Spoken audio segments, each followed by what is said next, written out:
L'ananas, c'est une culture très rentable et très facile aussi. Mais il faut d'abord se faire former pour cela.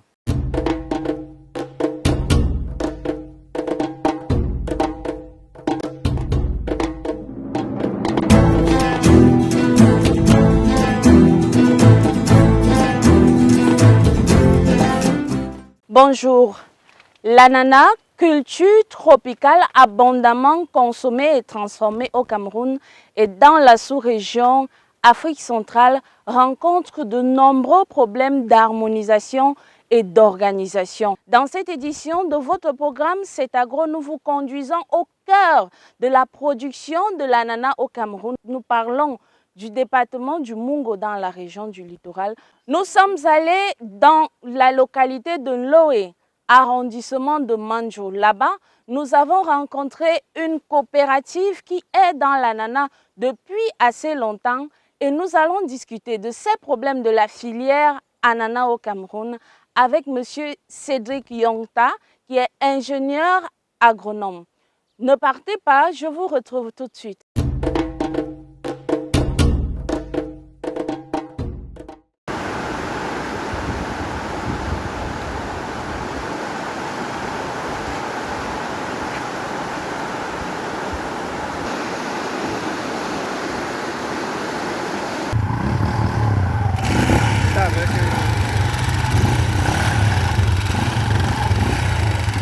Parcours du combattant pour Cédric Yonta et son équipe pour allier leur exploitation d'ananas ici dans la localité de Loé.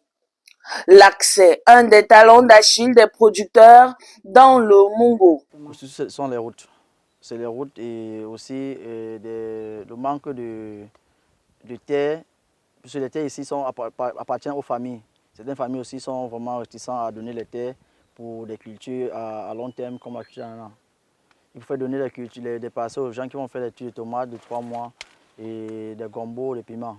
Avec 40 000 pieds d'ananas plantés à l'hectare sur une surface globale annuelle de 20 hectares, il y aurait normalement de quoi se frotter les mains. Et pourtant, le point se situe au niveau de la récolte groupée dans presque toutes les localités. Puisqu'il y a plusieurs producteurs dans le Mungo et au Cameroun en général. Et les productions se font de façon groupée. Et les récoltes bien évidemment se font aussi de façon groupée. D'où l'abondance de ces produits-là durant certains mois sur le marché.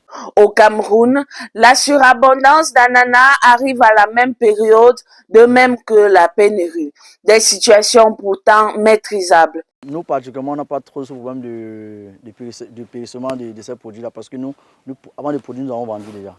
Bien au-delà, il faut rentrer dans ces cahiers et adapter le marketing fondamental à celui de la vente sur le terrain. La contre-saison apparaît donc comme une autre solution fiable pour équilibrer l'offre et la demande, mais il faut faire appel à l'irrigation dont les coûts et conditions restent hors de portée. Il faut avoir un site qui est à proximité d'un cours d'eau, chose qui n'est pas facile dans notre localité. On est obligé souvent, vous avez vu l'état des routes, on est obligé d'entrer en profondeur pour pouvoir trouver des terres faciles qui ne sont pas à proximité d'un cours d'eau. Il faudrait d'abord qu'on ait d'abord une source d'eau près de notre plantation pour pouvoir espérer irriguer plus tard. Ou encore, choisir la voie la plus courue. On peut leur conseiller de faire la transformation comme nous le faisons aussi. Puisque si déjà on produit en abondance et qui n'a pas le marché de vente, on transforme en jus de fruits, en vin. Même si la production d'ananas au Cameroun n'est pas encore véritablement organisée, le principal bassin de production prend des mesures avec ses moyens propres pour mettre ses producteurs à l'abri de tout désagrément. Il y a un groupe qui regroupe tous les producteurs d'ananas au littoral. Donc nous faisons l'effort d'apporter certaines solutions aux problèmes des producteurs d'ananas, surtout au niveau de la vente de leurs produits. Nous faisons la vente groupée. Si peut-être nous avons une commande dans le tonnage, on a des patins chez nous, on prend nos collaborateurs et puis on complète la commande. L'ananas du Cameroun, l'un des principaux produits d'exportation, après le cacao, le coton, le café et la banane douce, est également pourvoyeur de nombreux emplois.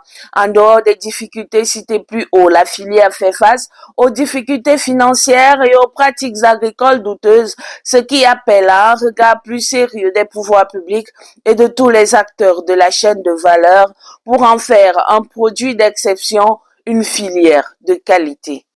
Un seul fruit à maturité parmi les 40 000 plantés sur cette superficie de 1 hectare signe que la culture de l'ananas dans le département du Mungo est encore saine. Le Mungo, premier producteur de l'ananas au Cameroun, mais cette filière a toujours besoin d'une main tendue afin de pouvoir exploiter les espaces pour la rendre encore plus rentable. C'est tout pour cette édition de votre émission C'est Agro.